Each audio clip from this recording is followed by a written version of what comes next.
Hello बच्चों, let's see this question. The question says two magnets of same size and mass makes respectively 10 and 15 oscillation per minute at a certain places. The ratio of their magnetic moment is. Question में कहा गया है कि दो physically same magnet है, मतलब कहने का मतलब उसका साइज सेम है और उसका मास सेम है, और वो दोनों एक 10 ऑसिलेशन एक मिनट में कर रहा है और दूसरा 15 ऑसिलेशन एक मिनट में कर रहा है। तो हमें उन दोनों के मैग्नेटिक मोमेंट यानी m का रेशियो बताना है। की concept of the question is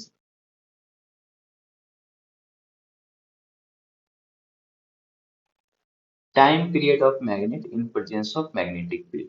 उसे कैपिटल टी से रिप्रेजेंट करते हैं और ये वैल्यू होता है 2 पाई रूट अंडर आई। आई यहाँ पे मोमेंट ऑफ इनर्शिया है, डिवाइड बाय एम बी।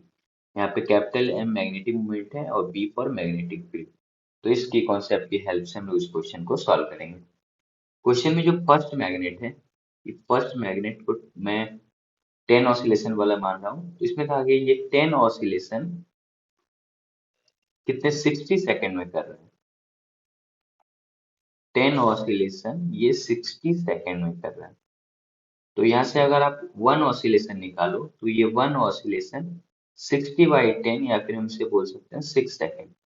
यानी जो पहले वाले का जो टाइम पीरियड आ गया वो आ गया 6 सेकंड। अब अगर दूसरे मैग्नेट की बात करें तो सेकंड मैग्नेट जो है वो 15 ऑसिलेशन ये 60 सेकंड में कर रहा है। ऑसिलेशन 15 ऑसिलेशन 60 सेकंड में। तो यहाँ सिंपली हम लोग 1 ऑसिलेशन, क्योंकि टाइम पीरियड ही 1 ऑसिलेशन के बराबर ही होता है, तो 1 ऑसिलेशन ये करेगा 60/15, तो ये 4 सेकंड है।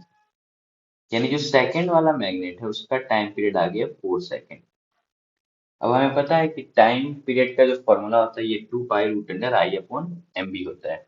क्योंकि दोनों सेम जैसा मैग्नेट है तो दोनों का जो मोमेंट ऑफ इनर्शिया है वो बराबर होगा और दोनों एक ही मैग्नेटिक फील्ड में रखा गया होगा। तो फर्स्ट वाले का टाइम पीरियड हम लोग लिख सकते हैं t equal to 2 pi root under I one equal to I two को हम लोग आई मान लेते हैं, डिवाइड बाय पहले वाले का मैग्नेटिक मोमेंट एम वन ले लेते हैं इनटू मैग्नेटिक फील्ड बी। और अगर सेकेंड वाले का टाइम पीरियड निकाले टी टू, और ये वैल्यू भी दिया हुआ है, टी वन का वैल्यू भी दिया हुआ है, हम लोग निकाल चुके हैं, ये 6 सेकंड आया और टी टू का वैल्यू आया 4 सेकंड। तो इसको हम लोग बराबर लिख सकते हैं 2 पाई रूट अंडर, क्योंकि मोमेंट ऑफ दोनों का सेम है, इसका मैग्नेटिक मोमेंट m2 और मैग्नेटिक फील्ड b। इसको इक्वेशन फर्स्ट मानते हैं, इक्वेशन सेकंड। इक्वेशन फर्स्ट को अगर सेकंड से हम लोग डिवाइड करें तो हम लोग सिंपली लिख सकते हैं 6/4 इक्वल टू 2 पाई से 2 पाई कैंसिल आउट हो जाएगा, रूट अंडर आई से भी कैंसिल आउट हो जाएगा, यहाँ पे सिंपली बच जाएगा रूट अंडर m2/m1, यानी मैग्नेटिक मोमेंट m2/m1 का रेशियो। तो यहाँ से ये 2 से 3 बार में 6 हो गया और ये 2 से 2 बार में 4 हो गया। इसको अगर हम लोग स्क्वायरिंग बोथ साइड करें तो 3 का स्क्वायर 9, 2 का स्क्वायर 4 इक्वल टू m2/m1 हो जाएगा।